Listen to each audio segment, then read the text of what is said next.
చేయొద్దు చేయొద్దు.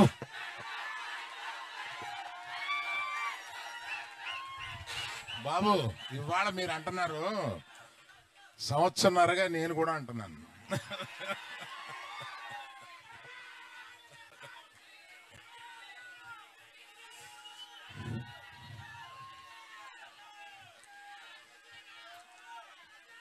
అందరికీ నమస్కారం. ఇక్కడికి విచ్చేసిన మీడియా వారికి, ఇక్కడికి విచ్చేసిన ప్రేక్ష అభిమానులకి, పర్టికులర్గా అక్కినేని అభిమానులకి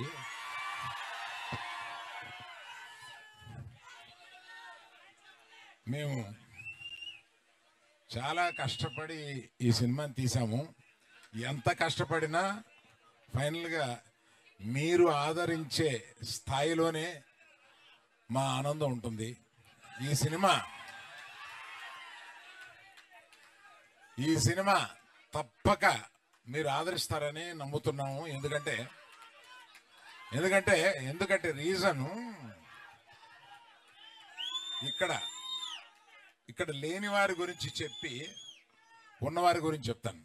ఇక్కడ చందు మొండేటి ఆయన ఇచ్చిన బేసిక్ కథని చాలా చక్కగా మార్చి అత్యద్భుతంగా మీ అందరికీ నచ్చేలాగా, మీరందరూ ఈ సినిమాలో చాలా ఆనందపడేలాగా, చాలా గుండెల్లోంచి మీకు హావభావాలు వచ్చేలాగా ఆయన తీశారు. అంత బాగా తీశారు ఆ సినిమా. ఆయన గురించి చెప్పాలి. తర్వాత మన ఫేవరెట్ డార్లింగ్ సాయి పల్లవి గారు అద్భుతంగా నటించారు ఇందులో. మనం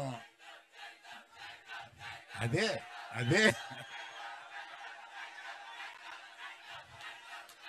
సరే, మరి ఆయన గురించి చెప్పాలంటే మీరు ఆగాలి కదా. ఆయన ఏ సినిమాలోనూ ఇంతవరకు నటించని స్థాయిలో నటించారు.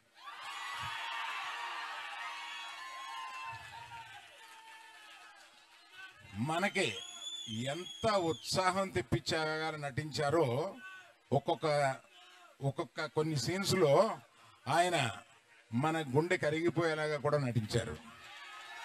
సో అన్ని రసాలు ఈ సినిమాలో ఆయనకి ఉంది కనుక ఆయన తప్పనిసరిగా బెస్ట్ పర్ఫార్మెన్స్లో ఈ సినిమాలో తీసుకొస్తారని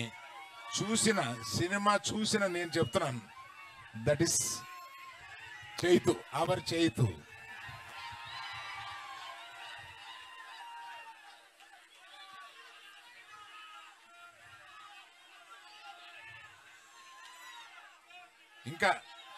ఇంకా చాలా చాలా మాట్లాడాలని ఉంది, కానీ మాకు మర్చిపోయాను. ఆమె యాక్చువల్గా మాతో పాటు బయలుదేరి రావాల్సిన ఆమె కళ్ళు తిరిగి డాక్టర్ దగ్గర చూపించుకుంటే నువ్వు ప్రయాణం చేయడం కరెక్ట్ కాదమ్మా అని అన్నందువల్ల మన పల్లవి ఆగిపోవాల్సి వచ్చింది. అందువల్ల మీరు తన మాటగా మీకు చెప్పమని చెప్పి నేను చెప్తున్నాను.